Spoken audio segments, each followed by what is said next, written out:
We like to use maps, real paper maps, when planning a trip out. But not that one. Trips need planning these days, more than they ever have. You see, Heather has complex PTSD.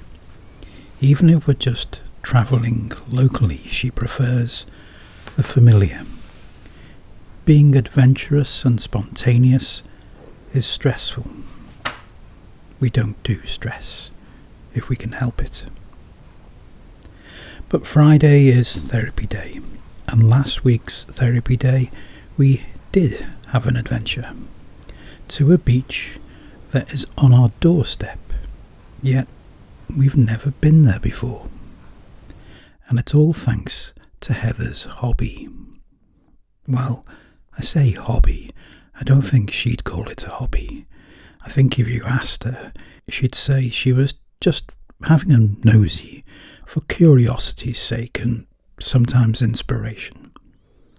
But every so often of an evening, she'd be sat there with her iPad and she'd be looking at property. Doesn't really matter where. Could be a cottage 2 miles up the road, could be a place in the Borders, could be somewhere in Argyll she's got no earthly reason to be interested in.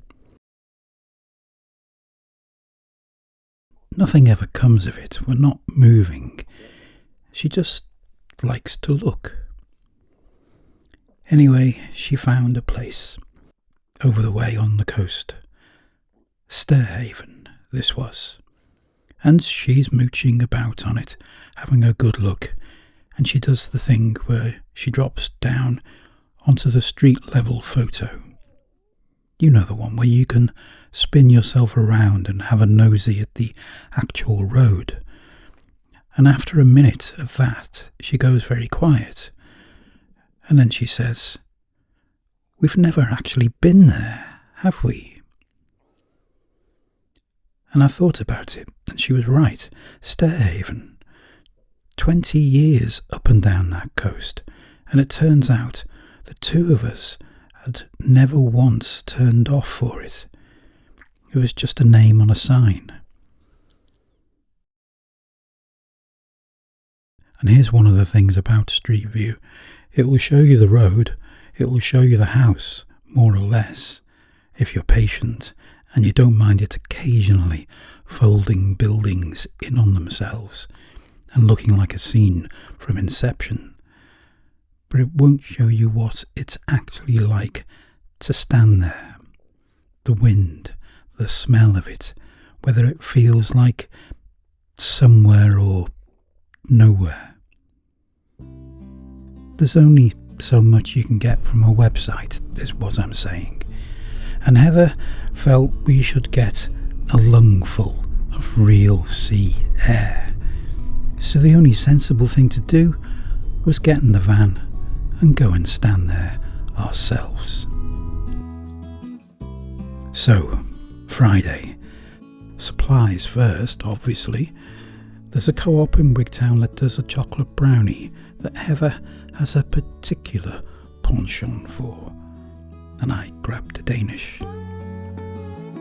Then instead of the main road, we went the back roads, because back roads are always more interesting, and neither of us was in a great hurry. Single track, potholes you could lose a wheel in, hedgerows pressing in so close you'd think the van was being measured for something, and locks I didn't know existed. 20 years just sitting there being locks, waiting for somebody to notice them. And through a forest, a big old forest called Mindork, a name which surely inspired Tolkien's Lord of the Rings. Quite fitting for a couple of hobbits like us two.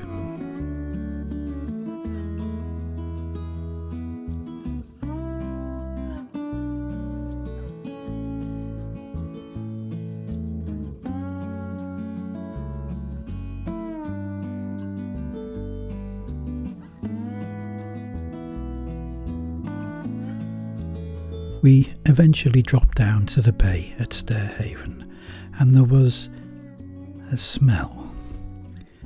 Seaweed, mostly. Quite pungent. Not quite the lungful of sea air we imagined, but not unpleasant exactly. Although the first nostril full did make you wonder whether we've made a terrible mistake. But strangely, after less than 5 minutes, you stopped noticing it. Your nose just seemed to accept that this was how Stairhaven smelled, and got on with the rest of the day. You don't get that on Street View. You get the road, you get the houses, you get the sea, if you're lucky. But you don't get the local odours. Grassy car park right on the shore. Public toilets that were open. This is an important detail for far more folk than would care to admit it. A beautiful bay, cobbled beach, early evening sun glistening off the water. Marvellous. We backed the van in, doors to the sea, kettle on, the whole ritual. The idea being you sit there with your brew, looking at the water, feeling you've earned it. Except, even though we're at the height of summer, the 7th of August, it was bloody freezing. The wind came off the sea and didn't so much blow past you as go through you, have a look around, and come out the other side. So, coats on, blankets on top of coats. We persevered for about 20 minutes, determined hunching before we gave the whole thing up and shut the doors.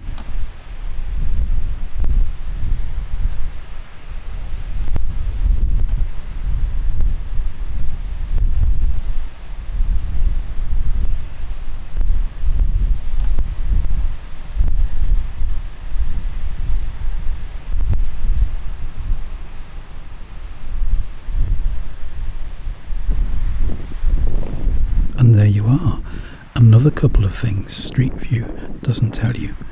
How cold a place can be, even in August, and how hard the wind can blow. Or how quickly you can go from sitting in a beautiful coastal spot to sitting in a van with the doors firmly shut. It looked a lot nicer than it felt. Once the doors were shut, and we had hot drinks in our hand, and we were watching that sea through glass instead of sitting out in it getting personally insulted. That was one of the better moments of the day. Something about looking at weather from the correct side of a window improves it enormously. And I sat there thinking, 20 years on this coast, and it took a house neither of us is going to buy in a village neither of us had ever visited to finally get us down that road. Heather doesn't want to move, I know that, she knows that, but perhaps we should do this more often. Pick a road, follow a brown sign, see where it goes.